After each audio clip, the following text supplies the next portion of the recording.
ಸ್ನೇಹಿತರೆ ನಮಸ್ಕಾರ. ನಾನು ಹೊಸಕೋಟೆ ಶಿವಣ್ಣ. ಇವತ್ತೊಂದು ಘಟನೆ ವಿಚಾರ ತಿಳಿಸ್ಲಿಕ್ಕೆ ಬಂದಿದ್ದೀನಿ. ಅದು ಹೇಳ್ಬೇಕಾದ್ರೇ ಕಣ್ಣಲ್ಲಿ ನೀರು ಬರ್ತದೆ, ಮನಸ್ಸಲ್ಲಿ ಭಾಳಷ್ಟು ನೋವಾಗುತ್ತೆ, ಹೇಳಲಿಕ್ಕೆ ಭಾಳ ನೋವಾಗುತ್ತೆ ಅಂಥ ಘಟನೆ ವಿಚಾರ. ಏನಪ್ಪ ಈ ಘಟನೆ ಅಂತಂದರೆ, ರಾಜಸ್ಥಾನದಲ್ಲಿ ಶ್ರೀನಗರದಲ್ಲಿ ನಡೆದಿರೋಂಥ ಘಟನೆ ಇದು. ಏನಪ್ಪ ಅಂದರೆ, ಒಂದು 13 ವರ್ಷದ ಹೆಣ್ಮಗಳು ಟ್ಯೂಷನ್ಗೋ ಏನಕ್ಕೋ ಬಂದಿರಬೇಕಾದ್ರೆ ಆ ಹುಡುಗಿ ನಿಂತಿರಬೇಕಾದ್ರೆ ಯಾವುದು ಬೈಕು ಯಾರೂ ಕಾಣಿಸ್ಕೊಳಲ್ಲ. ಆ ಕಾಣಿಸ್ಕೊಂಡಿರೋ ಇರೋಂಥ ಟೈಮ್ನಲ್ಲಿ ಒಬ್ಬ ಆಟೋದವನು ಬರ್ತಾನೆ.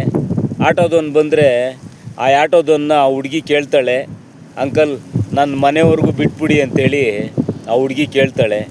ಆಟೋದವನು ಹತ್ಕೊಮ್ಮ ಅಂತೇಳಿ ಹತ್ತಿಸ್ಕೊಳ್ತಾನೆ. ಹತ್ತಿಸ್ಕೊಂಡು ಅವನಿಗೆ ಹೆಂಡ್ತಿ ಮಕ್ಕಳು ಯಾರು ಹೆಣ್ಮಗಳು ಯಾರು ಇದ್ದರೋ ಇಲ್ವೋ ಗೊತ್ತಿಲ್ಲ.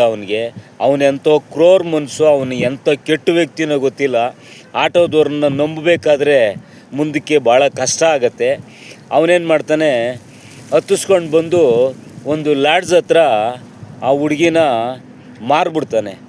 ಮಾರ್ಬಿಟ್ಟು ಅವನು ಹೊಂಟೋಗ್ಬಿಡ್ತಾನೆ. ಹೊಂಟೋಗಿದ್ದಾದಮೇಲೆ ಆ ಲಾಡ್ಜಲ್ಲಿ ಒಂದು 30 ಜನ ಆ ಹುಡುಗಿನ ತಗೊಂಡು ಒಂದು ರೂಮಲ್ಲಿ ಹಾಕ್ಕೊಂಡು 30 ಜನನೂ ಆ ಹುಡುಗಿನ ಅತ್ಯಾಚಾರ ಮಾಡ್ತಾರೆ. ಒಂದು ರೂಮಲ್ಲಿ ಹಾಕ್ಕೊಂಡು 1 ದಿವಸ 2 ದಿವಸ ಅಲ್ಲ, 5 ದಿನ ಇಟ್ಕೊಂಡು ಅತ್ಯಾಚಾರ ಮಾಡ್ತಾರೆ. ಪ್ರತಿಯೊಬ್ಬನಿಗೂ ಅವ್ರಿಗೆ 30 ಜನದಲ್ಲಿ ಒಬ್ಬನಿಗೂ ಮದುವೆ ಆಗಿರಲಿಲ್ವಾ, ಅವ್ರಿಗೆ ಹೆಣ್ಮಕ್ಳು ಇರಲಿಲ್ವಾ, ಅವ್ರಿಗೆ ಹೆಂಡ್ತಿಗಳಿರಲಿಲ್ವಾ, ಅವ್ರಿಗೆ ಅಕ್ಕ ತಂಗಿಯರು ಇರಲಿಲ್ವಾ, ಅವ್ರಿಗೆ ಯಾರೂ ಇರಲಿಲ್ವಾ ಹೆಣ್ಮಕ್ಳು ಅನ್ನೋ ಭಾವನೆ ನಾನು ಯೋಚನೆ ಮಾಡ್ತೀನಿ. ಆ ಹೆಣ್ಮಕ್ಳು ಇರಬೇಕಾದಾಗ, ಮದುವೆ ಆಗಿರ್ಬೇಕಾದ್ರೆ ಹೆಣ್ಮಕ್ಳು ಇರೋವಾಗ ನನ್ನ ಹೆಣ್ಮಗ ಐತೆ, ಈ ವಯಸ್ಸು ಹೆಣ್ಮಗಳನ್ನ ಹೆಂಗೆ ಅತ್ಯಾಚಾರ ಮಾಡೋದು ಅನ್ನೋದು ಈ 30 ಜನದಲ್ಲಿ ಒಬ್ಬನಿಗೂ ಅನಿಸಿಲ್ವಾ?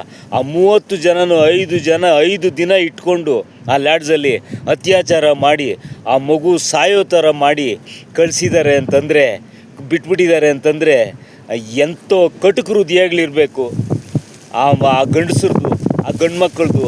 ಅವ್ರಿಗೆ ಎಷ್ಟು ಕೆಟ್ಟ ಮನಸ್ಸುಗಳಿರಬೇಕು ಅನ್ನೋದ್ರ ಬಗ್ಗೆ ಯೋಚನೆ ಮಾಡಿ. ನಾನು ಇನ್ನೊಂದು ಯೋಚನೆ ಮಾಡ್ತೀನಿ, ಅಲ್ಲಿನ ಸರ್ಕಾರ ಏನು ಮಾಡ್ತಾಯಿದೆ, ಅಲ್ಲಿನ ಪೊಲೀಸ್ ಡಿಪಾರ್ಟ್ಮೆಂಟ್ ಏನು ಮಾಡ್ತಾಯಿದೆ, ಇದಕ್ಕೆಲ್ಲನೂ ಯಾರು ಕಂಪ್ಲೇಂಟ್ ತಗೊಂಡು ಅದ್ರ ಬಗ್ಗೆ ತನಿಖೆ ಮಾಡೋರು ಯಾರು ಇಲ್ವಾ? ಎಂಥೋ ಇಂಥ ವ್ಯಕ್ತಿಗಳನ್ನ, ನನ್ನ ವಿಚಾರ ಏನು ಮಾಡಬೇಕು ಅಂದರೆ, ಇಂಥ ವ್ಯಕ್ತಿಗಳನ್ನ ಅತ್ಯಾಚಾರ ಮಾಡೋಂಥ ವ್ಯಕ್ತಿಗಳನ್ನ ಗುಂಡಿಟ್ಟು ಸುಟ್ಟಾಕಬೇಕು, ಇಲ್ಲ ನೇಣ್ಗಂಬಕ್ಕೆ ಹಾಕಬೇಕು. ಡೆಲ್ಲಿ ಒಳಗಡೆ ನಡೀತಲ್ಲ, 4 ಜನ ಒಂದು ಹೆಣ್ಮಗಳನ್ನ ಬಸ್ ಒಳಗಡೆ ಅತ್ಯಾಚಾರ ಮಾಡಿದ್ದಕ್ಕೆ ಅವ್ರನ್ನ ಸ್ಟೇಷನ್ನಲ್ಲಿ ಇಟ್ಕೊಂಡು, ಎಂಥ ಶ್ರೀಮಂತರ ಮಕ್ಕಳಾದ್ರೂ ಸ್ಟೇಷನ್ನಲ್ಲಿ ಇಟ್ಕೊಂಡು ಅವ್ರನ್ನ ನೇಣ್ಗಂಬಕ್ಕೆ ಹಾಕಿದ್ರು. ಅದೇ ರೀತಿ 30 ಜನನೂ ನೇಣ್ಗಂಬಕ್ಕೆ ಹಾಕಿ ಸುಟ್ಟು ಬೂದಿ ಮಾಡಿ ಬಿಸಾಕಬೇಕು ಅಂಥವ್ರನ್ನ ಬದುಕೋಕ್ಕೆ ಬಿಡಬಾರ್ದು. ಆ ಹೆಣ್ಮಗಳ ಮೇಲೆ, 13 ವರ್ಷದ ಹೆಣ್ಮಗಳ ಮೇಲೆ ಅತ್ಯಾಚಾರ ಮಾಡೋದಕ್ಕೆ ಈ 30 ಜನಕ್ಕೆ ಹೆಂಗೆ ಮನಸ್ಸು ಬಂತು? ಆ ಹುಡುಗಿ ಅನುಭವಿಸೋವಾಗ, ಅತ್ಯಾಚಾರ ಮಾಡೋವಾಗ ಅವಳ ನೋವು, ಅವಳ ಸಂಕಟ ಗಗನ ಮುಟ್ಟೋಗಿರ್ತದೆ. 13 ವರ್ಷದ ಹೆಣ್ಮಗಳ ಮೇಲೆ ಹೆಂಗ್ರಿ ಅತ್ಯಾಚಾರ ಮಾಡೋಕ್ಕೆ ಮನಸ್ಸು ಬಂತು ಇವರಿಗೆ? 30 ಜನಕ್ಕೆ ಎಷ್ಟು ಕೆಟ್ಟ ಮನಸ್ಸುಗಳಿದೆ ರೀ ಇವರಿಗೆ. ಯೋಚನೆ ಮಾಡಬೇಕು ಅಂದರೆ ಭಾಳಷ್ಟು ನೋವಾಗತ್ತೆ. ಅಲ್ಲಿನ ರಾಜಕಾರಣಿಗಳು ಎಂಥವ್ರೋ, ಅಂದು ಪೊಲೀಸ್ ಡಿಪಾರ್ಟ್ಮೆಂಟ್ ಎಂಥವ್ರೋ ಗೊತ್ತಿಲ್ಲ. ಅದನ್ನು ಕಂಪ್ಲೇಂಟ್ ಕೊಟ್ಟು ಯಾರು ಅಂತ ತನಿಖೆ ಮಾಡಿ ಅವ್ರನ್ನ ಮೊದಲು ನ್ಯಾಣ್ಗಂಬಕ್ಕೆ ಏಳಿಸ್ಬೇಕು ಅಂತ ಇದು ನಮ್ಮ ಉದ್ದೇಶ. ನ್ಯಾಣ್ಗಂಬಕ್ಕೆ ಹಾಕಲೇಬೇಕು, ಅವ್ರನ್ನ ಮತ್ತೆ ಬಿಡುಗಡೆ ಮಾಡಬಾರ್ದು. ಅವ್ರು ಈಚೆ ಬಂದರೆ ಇನ್ನೆಷ್ಟು ಹೆಣ್ಮಕ್ಳನ್ನ ಹಾಳು ಮಾಡ್ತಾರೋ ಅವರು.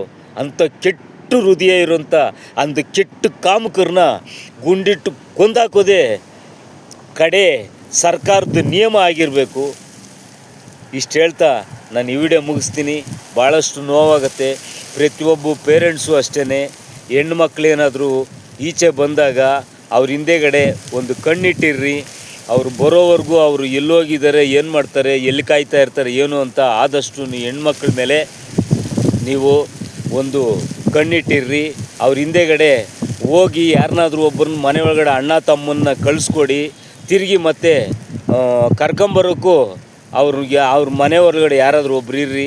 ಮತ್ತು ಸ್ಕೂಲ್ಗಳಿಗೆ ಬಂದಾಗ ಸ್ಕೂಲ್ಗಳಿಂದ ಮನೆಗೆ ಹೋಗೋವರೆಗೂ ಆ ಸ್ಕೂಲವ್ರು ರೆಸ್ಪಾನ್ಸಿಬಲ್ ಆಗಿರ್ತದೆ. ಹೆಣ್ಮಕ್ಳಾಗಲಿ ಗಂಡು ಮಕ್ಕಳಾಗಲಿ ಚಿಕ್ಕ ಮಕ್ಕಳು ಆ ಸ್ಕೂಲವರೇ ರೆಸ್ಪಾನ್ಸಿಬಲ್ ತೊಗೊಬೇಕು.